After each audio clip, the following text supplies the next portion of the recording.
లేదండి అనడానికి అవకాశం ఉండదు.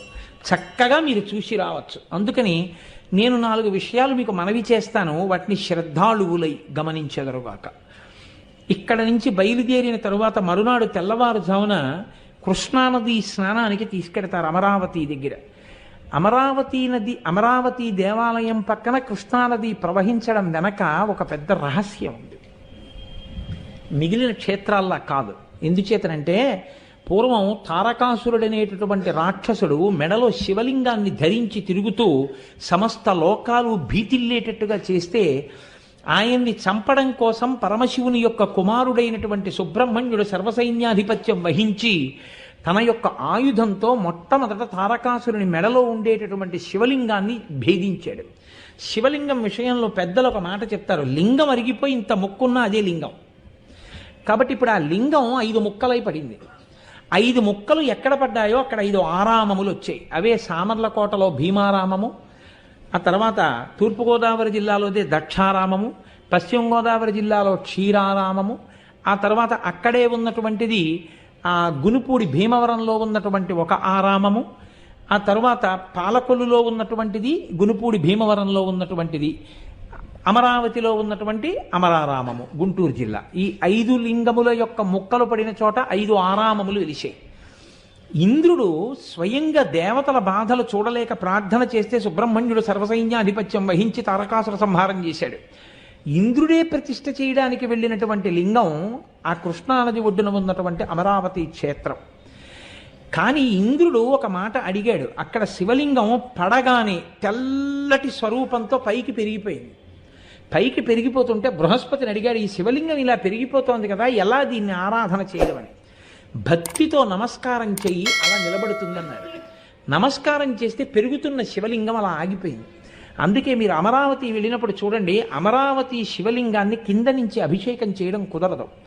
అభిషేకం కోసం వేరే అంతస్తు ఉంటుంది. అంతస్తు మీద నిలబడి పైనుంచి అభిషేకం చేస్తారు. కృష్ణానది అక్కడ ఉండడానికి ఒక రహస్యం ఉంది. కారణం ఏంటంటే అక్కడ దేవేంద్రుడు ప్రతిష్ఠ చేసే ముందు ఒక మాట అడిగాడు.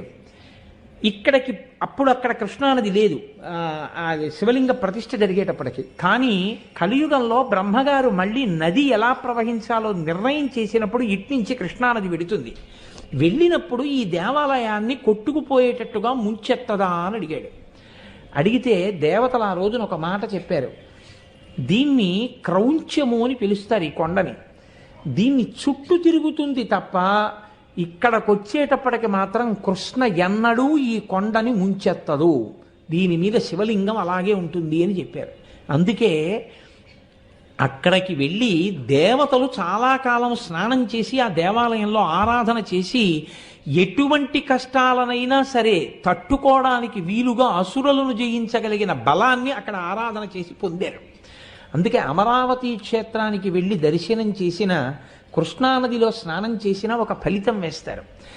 కృష్ణానదిలో స్నానం చేసి అమరావతి దేవాలయ ప్రవేశం చేసేటప్పుడు ఒక విషయాన్ని మీరు గమనించాలి. కృష్ణానదిలో స్నానం చేస్తే ఏ ఫలితం వేస్తారంటే గంగాముఖమునందు స్నానం, అంటే హరిద్వార్ గంగా స్నానంతో సమానం. అక్కడ నుంచి మీరు స్నానం చేసి ఒడ్డుకొచ్చి తల ఎత్తి చూస్తే 3 ప్రాకారములు కనపడతాయి అమరావతికి. ఆ 3 ప్రాకారములే త్రిగుణాతీతుడైనటువంటి పరమేశ్వరుడు లోపల ఉన్నాడు, అక్కడ వెలిశాడని గుర్తు. మీరు ఆ దేవాలయంలోకి వెళ్ళినప్పుడు అక్కడ ఉండేటటువంటి అమ్మవారి పేరు చాలా చమత్కారమైనటువంటి పేరు, బాలచాముండ అని పేరు. ఆవిడకి బాలచాముండేశ్వరి అని పేరు. అది పంచాయతన దేవాలయం. అక్కడ శివుడు, పార్వతి అంటే అంబిక, విష్ణువు, అక్కడ శ్రీ మహావిష్ణువుకి వేణుగోపాలస్వామి రూపంలో ఆరాధన జరుగుతుంటుంది, శివకేశవ అభేదంగా. అక్కడ వేణుగోపాలస్వామి, వినాయకుడు, సూర్యనారాయణమూర్తి, సూర్యనారాయణ ప్రతిష్ఠ జరిగింది ఆ దేవాలయంలో. కాబట్టి శివ పంచాయతనంతో కూడినటువంటి దేవాలయం అమరావతి. మాఘమాసంలో ఆ స్నానం చేసి వెంటనే అమరావతి దర్శనం చేయడం మహత్భాగ్యం. దాని గురించి స్కాంద పురాణంలో ఒక మాట చెప్తారు. ప్రయత్నపూర్వకంగా మాఘమాసం లాంటి మాసంలో కృష్ణానది స్నానం చేసి అమరావతి క్షేత్ర దర్శనం చేద్దామని ప్రయత్నం చేసిన పరమేశ్వరుడి అనుగ్రహం ఉన్నవాళ్ళని తప్ప ఇతరులను రానివ్వడు అని చెప్తారు. ఎందుకంటే అంత పెద్ద ఫలితం వేయాలి. అందులో మాఘమాసంలో స్నానం, ఉత్తరాయణ పుణ్యకాలం రాగానే చేస్తున్నటువంటి స్నానం. కాబట్టి కృష్ణానది స్నానం, అమరావతి దర్శనం అంత గొప్పవి. అది పంచారామ క్షేత్రం. అది ఆ దేవాలయం శిథిలమైతే వాసిరెడ్డి వెంకటాద్రి నాయుడు గారని చెప్పి ఆయన మహానుభావుడు ఆ దేవాలయాన్ని అంతటినీ పునర్నిర్మాణం చేశారు. కృష్ణదేవరాయల వారు తులాభారం తూగినటువంటి మంటపం, వెంకటాద్రి నాయుడు గారి తులాభారం తూగినటువంటి మంటపం ఆ దేవాలయంలోనే ఉన్నాయి. మీకు ఆశ్చర్యం ఏమిటో తెలుసా? వెంకటాద్రి నాయుడు గారు మరణించిన తర్వాత అమరావతి దేవాలయంలో నైవేద్యం పెట్టడానికి కావలసినటువంటి సంభారములు కూడా లేకుండా పోయాయి. దీపం పెట్టడానికి కూడా అవకాశం లేకుండా అయిపోయింది. ఆ స్థితిలో ఉంటే ఒక ఆయన వెళ్ళి, హైదరాబాద్ నవాబుగా ఉన్నటువంటి వ్యక్తి ఆ రోజుల్లో ఆయన దగ్గరికి వెళ్ళి అడిగారు. నాజర్ దౌలత్ అని ఆయన్ని వెళ్ళి, మీరు ఈ దేవాలయ పోషణకి కావలసినటువంటి సదుపాయం చేయండి అని. ఆయన అన్నాడు, ఆ దేవాలయం నేను పోషించడానికి అందులో ఎవరున్నారని అడిగాడు. శివుడు ఉన్నాడన్నారు. శివుడికి పోషణ నా వలన కావాలంటే ఆయన నన్ను అడుగుతాడులే, నువ్వు వెళ్ళన్నారు. చిత్రం ఏమిటంటే, ఈ వెళ్ళినటువంటి వ్యక్తి చందూలాల్ అంటారు ఆయన. ఆ రాత్రి రాజు నవాబ్ పడుకున్నారు. పడుకుంటే నవాబు గారి కల్లోకి పరమశివుడు వచ్చి, నా పోషణ కొరకు కాదు, నేను లోకాల్ని పోషించేవాణ్ణి, నాకు ధూపదీప నైవేద్యాలు జరగడం లోకానికంతటికీ శాంతికారకం, కాబట్టి నువ్వు ఏర్పాటు చేయి, భక్తుల కోరిక మన్నించని చెప్పాడు. ఆయన 450 ఎకరాల పొలం, సుక్షేత్రమైనటువంటి పొలాన్ని, ఈనాముల్ని, కానుకల్ని ఒక నవాబ్ అమరావతి దేవాలయానికి ఇచ్చాడు. ఆ తరువాతి కాలంలో ఎందరో మహానుభావులు కానుకలు ఇచ్చారు. అంత గొప్ప దేవాలయం, ఈశ్వరుడు ఉన్నాడు అని 1కి 10 మార్లు నిరూపించినటువంటి క్షేత్రం అమరావతి. అందుకే దాని పేరే అమరావతి. అమరావతి అన్న పేరు దేవతల రాజధాని. ఈ భూలోకంలో అమరావతి అన్న పేరుతో ఉన్న ఏకైక క్షేత్రం గుంటూరు జిల్లాలో ఉన్నటువంటి క్షేత్రం. ఎందుకంటే దేవతలు కూడా ఎవరిని ఆరాధన చేసి బలాన్ని పొందుతారో అటువంటి వాడు అక్కడ ఉన్నాడు అని. అంత గొప్ప క్షేత్రం అమరావతి. అమరావతి తర్వాత కోటప్ప కొండ పెడతారు. కోటప్ప కొండ చాలా చాలా ఆశ్చర్యకరమైనటువంటి క్షేత్రం. కోటప్ప కొండ మీద పరమశివుడు ఉంటాడు. ఆ పరమశివుడు అక్కడ దక్షిణామూర్తి స్వరూపంతో ఉంటాడు. దక్షిణామూర్తి స్వరూపంతో ఉన్నటువంటి పరమశివలింగం ఉన్న ఏకైక క్షేత్రం బహుశా కొండ మీద నాకు తెలుసున్నంత వరకు ఆంధ్రదేశంలో కోటప్ప కొండ ఒక్కటే. ఆ కోటప్ప కొండకున్న గమ్మత్తు ఏమిటో తెలుసా అండి? ఒక గొల్లభామకి పరమశివుడు ఇచ్చిన వరం, ఎన్నడూ కాకి వాలదు. ఆ కొండంతటి మీద పగలు కాదు, రాత్రి కాదు, ఎన్నడూ ఒక్క కాకి మీకు కనపడదు. కొండ ఎక్కుతుంటే బోల్డని కాకులు కనపడతాయి. మీరు వెళ్ళేటప్పుడే చూడండి. మీరు కొండ ఎక్కుతారు కాబట్టి కోటప్ప కొండ ఎక్కేటప్పుడు చూడండి. కోటప్ప కొండ కింద బోల్డని కాకులు ఉంటాయి. కోటప్ప కొండ ఎక్కడం మొదలెట్టినప్పటి నుంచి చూడండి, ఒక్క కాకి అంటే ఒక్క కాకి మీకు ఆ కొండ మీద వాలడం. ఎక్కడ ఓ చెట్టు మీద, రాతి మీద వాలడం. కారణం, ఒక గొల్లభామ రోజు అక్కడ ఉన్నటువంటి శివుడికి తీసుకొచ్చి అన్నం పెడుతుండేది, పెరుగు అవిని. ఆయన తింటుండేవాడు. నువ్వు ఊళ్ళోకి రా అంటుండేది ఆవిడ. అంటే ఆయన నవ్వేసి ఉడుకునేవాడు. దక్షిణామూర్తి ఆయన నిశ్శబ్దంగా ఉండేవారు. ఆవిడ ఒకరోజు తీసుకొస్తూ చల్లకుండా తీసుకొచ్చి అక్కడ పెట్టి కూర్చుంది. బడలికి కూర్చుంటే ఒక కాకి వచ్చి వాలికి ఆ పెరుగు కుండ కింద పడిపోయింది. అయ్యయ్యో, పైనున్న పెద్ద ఆయనకి పెరుగు పట్టుకెడుతున్నాను, ఈ దిక్కుమాలిన కాకి వాలి పెరుగంతా కింద పడిపోయిందని బాధపడితే పరమశివుడు వృద్ధ బ్రాహ్మణ రూపంలో కిందకొస్తున్నవాడిగా కనపడి, నీకు వరం ఇస్తున్నాను, ఇక మీద ఎన్నడూ ఈ కొండ మీద కాకులు వాలవన్నాడు. అంటే అంత చిన్న కోరికతో సహా తీర్చేశాడు అక్కడ. ఆ కోటప్ప కొండ గురించి పెద్దలు ఏం చెప్తారంటే, అక్కడికి వెళ్ళి కానీ ఈశ్వరుణ్ణి సేవిస్తే జాతకంలో గురుబలం పెరుగుతుందని చెప్తారు. గురుబలం పెరిగితే మిగిలినటువంటి గ్రహాలు ఏవైనా సరే, పాపపు గ్రహాల బలం ఉన్నా కూడా గురుగ్రహం కానీ బలంగా ఉంటే జాతకుడు రక్షణ పొందుతాడు. గురుగ్రహం అనుగ్రహం పొందాలంటే కోటప్ప కొండ వెళ్ళి సేవించమని చెప్తారు. నేను ఒకసారి శృంగేరి వెళ్ళినప్పుడు, శృంగేరిలో భారతీ తీర్థస్వామి వారి తల్లిగారు, ఆ మహాతల్లి అక్కడే ఉంటారు. పీఠంలోనే ముందు ఒక గదిలో, ఆవిడ ఎప్పుడు బయటికి రారు.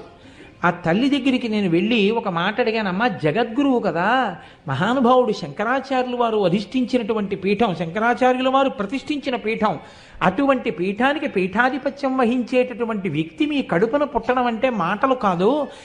ఏ పుణ్యం వల్ల అటువంటి మహాపురుషుడు పుట్టాడని మీరు అనుకుంటున్నారమ్మా? మీకు ఏదో కారణం తెలుస్తుంది, తెలియకుండా ఉండదు.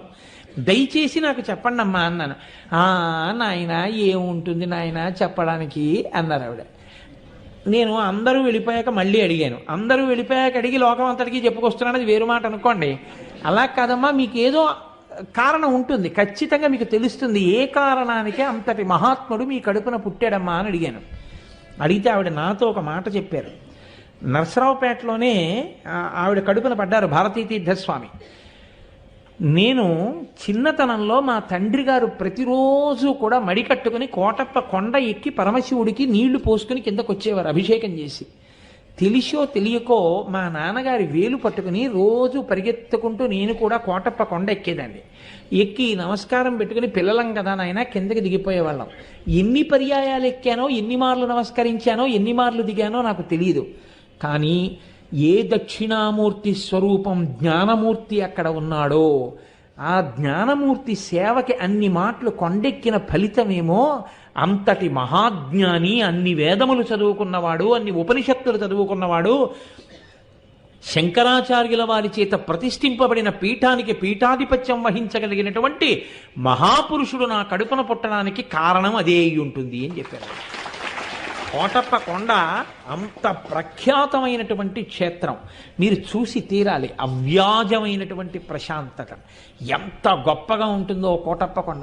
ఎక్కడెక్కడి వాటికో పెడతాం, ఇక్కడే ఉన్న అంత మహాత్మ్యం కలిగినటువంటి క్షేత్రాలని మనం వదిలిపెట్టేస్తుంటాం. అటువంటి కోటప్ప కొండ దర్శనం చేస్తారు. మీకు నేను ఇంకొక మాట చెప్తున్నా. శృంగేరి పీఠాధిపత్యం స్వీకరించడానికి ముందు భారతీ తీర్థస్వామి వారు వైరాగ్యంతో అక్కడికే వచ్చి కూర్చుని ఎప్పుడు వేద పాఠాలు చదువుకుంటుండేవారు. ఆయనతో పాటు వేదం చదువుకున్న సహాధ్యాయి ఒక ఆయన ఇప్పటికీ కోటప్ప కొండలో అర్చకత్వం చేస్తున్నారు. ఆయన అభిషేకం చేయడం మీరు చూడండి. నేనైతే ఏం చెప్తానంటే, ప్రసాద్ బాబు గారు ఒకసారి చూపించండి, మీరు హరిప్రసాద్ గారిని అడిగి ఏర్పాటు చేసి చూపించండి, అందరూ చూస్తారు. ఆయన అభిషేకం చేస్తుండగా మీరు చూడండి, మీరు ఆశ్చర్యపోతారు. ఇలా ఉంటుందా అభిషేకం అంటే అని తెల్లబోతారు. ఎందుకంటే శివలింగానికి అభిషేకం చేసేటప్పుడు మీరు దానిమ్మ పళ్ళు అక్కడ పెట్టారనుకోండి, ఆయన మంత్రంలో తొట్టుబాటు ఉండదు, స్వరం తప్పదు. ఆయన దానిమ్మ పళ్ళు తీసి ఇలా ఈ చేతిలో పెట్టుకుని ఈ చేతితో పట్టుకుని ఇలా అంటారు, అంతే. దానిమ్మ రసం శివలింగం మీద పడిపోతుంది. ఖర్జూరం పళ్ళు ఇస్తే అవి ఇలా చేతి మీద వేసుకుని ఇలా పెట్టి ఇలా అంటారు, అంతే. ఖర్జూర రసం శివలింగం మీద కారిపోతుంది. బిందెలెత్తి నీళ్లు పోసి మంత్రం సుస్వరం, స్వరం కూడా తప్పరు. అలా దానిమ్మ పళ్ళని కూడా ఇలా నొక్కి రసం చేసేస్తారు అభిషేకం. చూసి తీరాలి నిజంగా అభిషేకం. ఏమాత్రం అవకాశం ఉన్నా ఏర్పాటు చేయండి. కోటప్ప కొండలో అటువంటి అభిషేకాన్ని చూడండి. భారతీ తీర్థస్వామి వారితో కలిసి చదువుకున్న మహాపురుషుడు ఆయన. భారతీ తీర్థస్వామి చిన్నతనంలో అక్కడికి ఎలా వచ్చేవారు, ఎలా చదివేవారు, ఆయన క్రమశిక్షణ, ఆయన వైరాగ్యం ఎటువంటివి మీకు చెప్తారు. మీరు అవకాశం ఉంటే ఆయన అడిగితే మిమ్మల్ని అందరినీ, అక్కడ గొల్లభామ మంటపం ఉంది, పెద్ద మంటపం, ఆ మంటపం దగ్గర కూర్చుంటే వాళ్ళు మాట్లాడతారు, వచ్చి చక్కగా చెప్తారు. 4 మంచి మాటలు వినండి. ఆ దక్షిణామూర్తి ప్రసాదం తీసుకోవచ్చు. ఆ తరువాత పెదకాకాని పెడతారు మీరు. దాని పేరే పెదకాకాని. పెదకాకాని అన్న పేరు ఎందుకు వచ్చిందో తెలుసా అండి? దానికి పెదకాకాని కాదు, దాని పేరు కాకాని. కాకాని అని పేరు రావడానికి ఒక పెద్ద కథ చెప్తారు, ఒక పెద్ద విషయం ఉంది, స్థల పురాణం. అక్కడ భారద్వాజ మహర్షి ఒకనకొకప్పుడు యజ్ఞం చేస్తున్నారు. యజ్ఞం చేస్తూ హవిస్సుని అక్కడ అగ్నిహోత్రంలోకి సమర్పిస్తున్నారు. ఎక్కడ నుంచి వచ్చేదో ఒక కాకి వచ్చి యజ్ఞగుండం మీద వాలి ఆ హవిస్సుని పట్టుకుని తినేసేది. ఎన్ని మాటలు చదివినా వెళ్ళేది కాదు. మీకు ఇప్పటికీ దేవాలయంలో కనపడుతుంది, ఆ కాకి ఉన్నటువంటి మంటపం కనపడుతుంది, ఆ బొమ్మలేసి ఉంటాయి. అది చూసి భారద్వాజ మహర్షి మిగిలిన ఋషులతో, కాకి తినేస్తోంది, కాకి ముట్టుకోకూడదు కదా, ఈ కాకి ఎక్కడి నుంచి వచ్చిందని అడిగారు. అప్పుడు ఆ కాకి మనుష్య భాషలో మాట్లాడింది. నేను ఒక ఋషిశాపం చేత ఇటువంటి కాకస్వరూపాన్ని పొందాను. నువ్వు ఈ యజ్ఞం చేస్తే ఎంత ఫలితం వస్తుందో దీనికి 1000 రెట్లు ఫలితం రావాలంటే నువ్వు మణులతో కూడినటువంటి జలములతో, నదీ జలములతో, సముద్ర జలాలతో నన్ను అభిషేకించు. అభిషేకిస్తే నా స్వస్వరూపాన్ని పొందుతాను, నీకు గొప్ప ఫలితం వస్తుందని అప్పుడు ఆయన అలా అభిషేకించారు. అక్కడ అభిషేకిస్తే కావు కావు అంటూ తిరిగినటువంటి కాకి స్వస్వరూపాన్ని పొంది వెళ్ళింది, ఆ ఫలితాన్ని భారద్వాజ మహర్షికి ఇచ్చి. కాబట్టి కా కా కా అంటూ ఎప్పుడు కాకి తిరిగిన క్షేత్రం కాబట్టి దానికి కాకాని కాకాని కాకా కాకా అనేది కాకా కాకా అనేది కాకాని కాకాని. అది ఊరు పెరగడంలో చిన్న కాకాని పెద్ద కాకాని వేరుపడింది తప్ప క్షేత్రం పేరు కాకా అని. కాకా అంటే కాకి, కాకాని అదే పేరు వచ్చేసింది. ఒక కాకి పేరు మీద వచ్చిన క్షేత్రం. అటువంటి క్షేత్రంలో మహాత్మ్యం ఏమిటో తెలుసా అండి? మీరు కంగారు పడకండి. అక్కడ ఎక్కడ చూసినా పొంగలి తింటుంటారు. ఏమిటి ఇలా పొంగల్ తింటున్నారు అని మీకు అనుమానం కలుగుతుంది. బిడ్డలు పుట్టక జీవితంలో అలమటించిపోయినటువంటి వారు పెదకాకాని వెళ్ళి 40 రోజుల పాటు మండల దీక్ష తీసుకుంటారు. తీసుకుని అక్కడ ఒక రావి చెట్టు వేప చెట్టు కలిసిపోయి ఉంటాయి. ఈశాన్య దిక్కున సుబ్రహ్మణ్యుడు ఉంటాడు, అద్భుతమైనటువంటి స్వామి. 108 ప్రదక్షిణాలు ప్రతిరోజు చేస్తూ అక్కడ ఉండి పొంగలి వండుకొని ఆ పాయసాన్నం తింటూ ఉంటారు. అలా మండల దీక్ష చేసినటువంటి వాళ్ళు ఎందరో సంతానాన్ని పొందినటువంటి వాళ్ళ విశేషాలు అక్కడ మనకి క్షేత్రంలో ఉన్న వాళ్ళు చెప్తారు. అందుకే ఎందరో పెదకాకానిలో దీక్ష తీసుకుంటారు, తీసుకుని మండలం దీక్ష తీసుకుని అక్కడ అన్నం ఆ పొంగలి వండుకు తింటూ ఉంటారు. అక్కడ తలనీలాలు కూడా ఇస్తూ ఉంటారు ఈశ్వరుడికి. అంత గొప్ప క్షేత్రం. మీరు ఆ పెదకాకాని వెళ్ళినప్పుడు ఆ శివలింగం యొక్క వైభవం, ఆ అమ్మవారు, ఆ సుబ్రహ్మణ్యుడు చూసి తీరాలి. అంత గొప్ప క్షేత్రం పెదకాకాని. అక్కడ నుంచి మీరు గుంటూరు శృంగేరి పీఠానికి వెడతారు. గుంటూరు శృంగేరి పీఠం చాలా ఆశ్చర్యకరమైనటువంటి పీఠం. అది పీఠ ఉపశాఖ. అక్కడ మీరు లోపలికి వెళ్ళగానే మీకు ముందు చిన్న గణపతి దేవాలయం కనపడుతుంది. అది దాటి ముందుకు వెడితే ఎడంచేతి పక్కన మారేడు చెట్లు కనపడతాయి. ఆ మారేడు చెట్లు ఎవరు వేశారో తెలుసా అండి? ఆ మారేడు చెట్లు కాశీలో ఉన్నటువంటి మారేడు చెట్ల గింజలు తెచ్చి ఒక పెద్ద ఆయన విసిరితే అక్కడ మారేడు చెట్లు పుట్టాయి.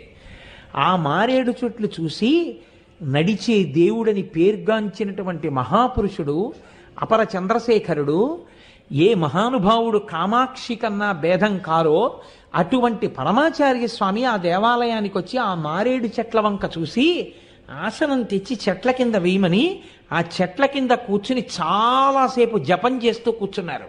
అంత పవిత్ర భూమి. ఇప్పటికీ నేను గుంటూరు ఉపన్యాసాలు చెప్పడానికి వెడితే ప్రతిరోజు ఆ చెట్ల కింద ఆసనం వేసుకుని జపం చేసుకుంటూ ఉంటాను. చాలా గొప్పగా ఉంటుంది. మీరు చక్కగా మారేడు చెట్ల కింద కాసేపు కూర్చుంటానంటే ఆసనాలు వేయిస్తారు. కాకినాడ వారంటే బ్రహ్మరథం పడతారు అక్కడ. కాబట్టి చక్కగా ఆసనం వేస్తారు. మీరు మారేడు చెట్ల కింద కూర్చుని స్తోత్రం చేసుకోవచ్చు, జపం చేసుకోవచ్చు. అది దాటి మీరు ప్రదక్షిణ పురస్సరంగా ఇలా కుడి చేతి పక్కకి తిరిగితే ఎడం చేతి పక్కన జంట సర్పాలు ఉంటాయి సుబ్రహ్మణ్య స్వరూపంగా. అది దాటి ఇలా కుడి చేతి పక్కకి తిరిగితే నవగ్రహ మంటపం ఉంటుంది, నవగ్రహ దేవాలయం. మీరు బాగా చూడండి, బాగా చూడండి. అన్ని చోట్ల కనపడే నవగ్రహ దేవాలయం వేరు, గుంటూరు శృంగేరి పీఠంలో ఉండేటటువంటి నవగ్రహ దేవాలయం వేరు. చాలా గొప్పగా ఉంటుంది. ఎందుకో తెలుసా అండి? ఆ దేవాలయం అలా ఉండాలని నిర్ణయం చేసిన వారు ఎవరో తెలుసా? చంద్రశేఖర పరమాచార్య. ఇప్పటికీ దానికి అంతరాలు ఉంటాయి ఆ నవగ్రహ దేవాలయానికి. అందులో మధ్యాంతరంలోకి వెళ్ళాలి అంటే మాత్రం పట్టుబట్ట కట్టుకుని పైన చొక్కా బనీను లేకుండా ఉత్తరీయం వేసుకున్న వాళ్ళని తప్ప లోపలికి పంపించరు. ప్రతిరోజు నవగ్రహాలకి అభిషేకం చేసి నవగ్రహాలకి నివేదనలు చేస్తారు. మీరు చాలా జాగ్రత్తగా గమనించండి. 9 మూర్తులకి కూడా పైన 9 శిఖరాలు ఉంటాయి. 9 శిఖరాల మీద నవగ్రహాల యొక్క గుర్తులు ఉంటాయి. నవగ్రహాలకి బట్టలు కట్టి ఉంటాయి. నవగ్రహాలకి ప్రదక్షిణం చేయడానికి వీలుగా ఉంటుంది. అది దాటి మీరు ముందుకొచ్చి కుడి చేతి పక్కకి తిరిగితే శివాలయంలోకి వెడతారు. ఎదురుగుండా తేనె రంగులో ఉన్నటువంటి ఒక శివలింగం ఉంటుంది. అది శ్రీశైలంలో దొరికింది ఒకరికి. దాన్ని పట్టుకొచ్చి ప్రతిష్ఠ చేశారు. ఆ శ్రీశైలంలో తనంత తాను లభ్యమైనటువంటి ఈశ్వరుడైన ఆ శివలింగానికి అటు ఇటు గంగాదేవి పార్వతీదేవి ఉంటారు. చాలా గమ్మత్తు ఏమిటో తెలుసా అండి? ఆ గుళ్ళో పార్వతీదేవి గంగాదేవి నిలబడి ఉంటారు. ఇద్దరి యొక్క పాదములకు మంజీరములు కనపడుతుంటాయి.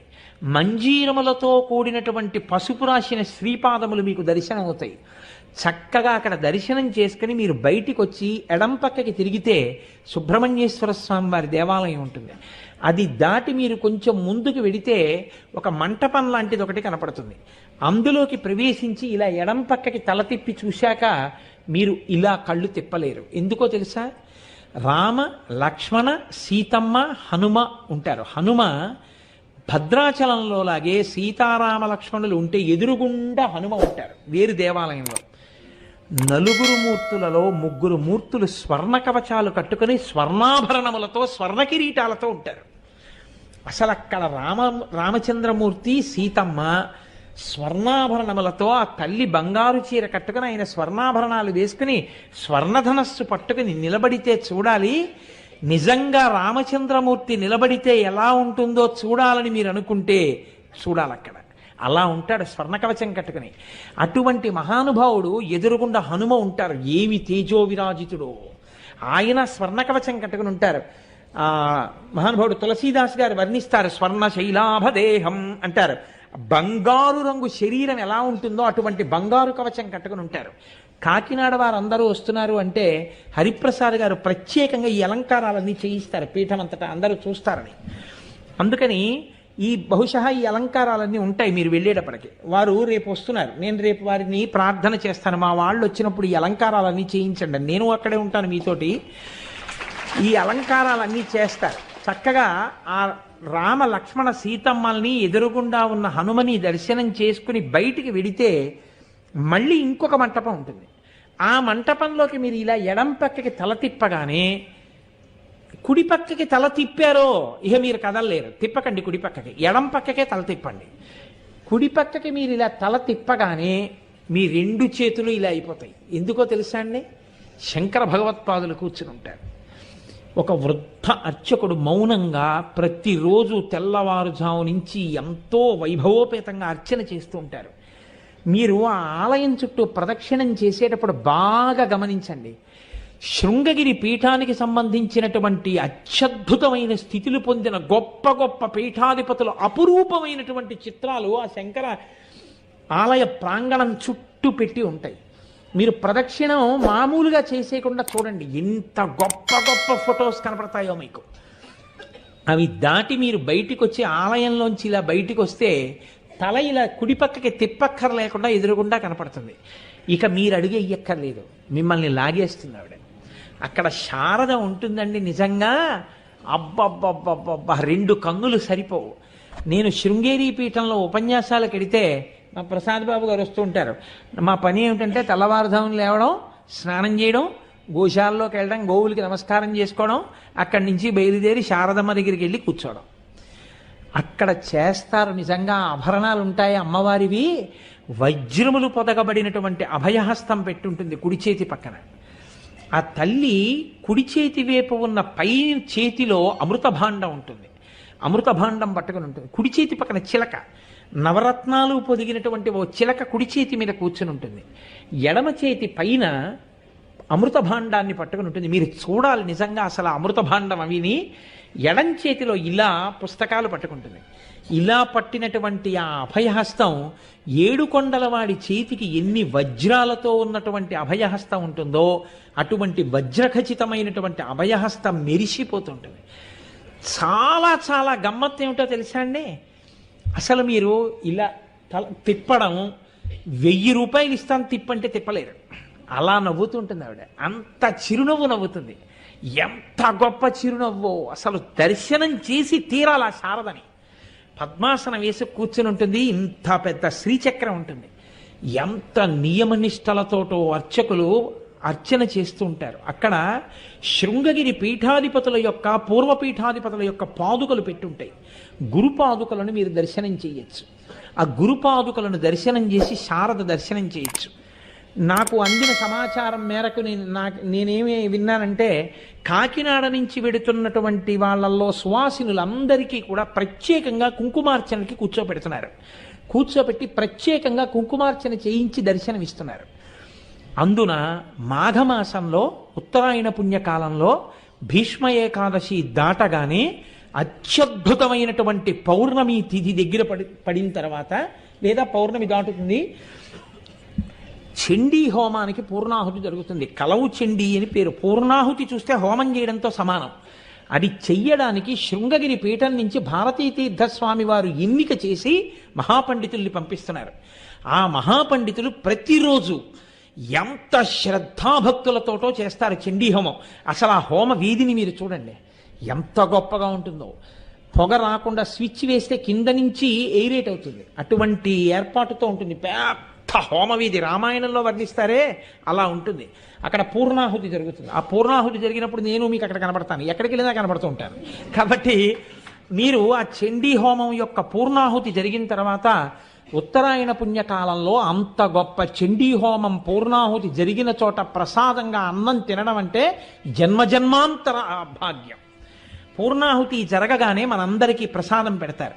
మనందరం చక్కగా భోజనం చేసిన తర్వాత బయలుదేరి అవకాశం ఉంటే ఇంద్రకీలాద్రి మీద విజయం చేసి ఉన్నటువంటి తల్లి కనకదుర్గమ్మ వారి దర్శనానికి వెడతారు.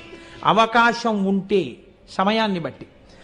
విజయవాడ కనకదుర్గమ్మ మీకు తెలుసు, ఇంత పసుపు రాసుకుని ఇక్కడి నుంచి ఇక్కడికి నవ్వుతూ ఎంత అందంగా ఉంటుందో. ఆ తల్లి ఇలా శూలం పట్టుకుని ఇలా చూసి నవ్వుతూ ఉంటుంది. పైన పోతనగారి పద్యం ఉంటుంది. అక్కడే కుడి చేతి పక్కన లోపలికి వెడితే మల్లికార్జునుడు, అమ్మవారి దేవాలయం వెనకాతలే చిన్న కొండ మీద సుబ్రహ్మణ్యేశ్వరుడు, వల్లి దేవసేన, ఆ పైన కొండ మిట్ట. అక్కడే ఒకసారి దేవీ నవరాత్రుల్లో పూజ చేస్తుంటే అకస్మాత్తుగా కొండ మించి పెద్ద సర్పం కింద పడింది. అలా ఉండి అందరూ చూస్తుండగా అది అంతర్ధానం అయిపోయి కొండలోకి వెళ్ళిపోయింది. అటువంటి సుబ్రహ్మణ్యేశ్వర స్వామి వారి దేవాలయం, కనకదుర్గమ్మ యొక్క క్షేత్రం ఇంద్రకీలాద్రి. అటువంటి విజయుడు తపస్సు చేసిన ప్రదేశం అంటారు అది. ఆ ప్రదేశం అది చూసి ఆ కృష్ణవేణి నదిలో ఒక్కసారి వీలైతే నీళ్లు చల్లుకుని అక్కడి నుంచి బయలుదేరి తిరిగి కోకనద పట్టణాన్ని చేరుకుంటారు. కోకనద అంటే ఏమిటో అనుకోకండి, కాకినాడ. మేము చేసే వీడియోస్ మీ మొబైల్ కి నోటిఫికేషన్ గా రావాలంటే సబ్స్క్రైబ్ చేసుకుని పక్కనే ఉన్న బెల్ ఐకాన్ కూడా యాక్టివేట్ చేసుకోండి.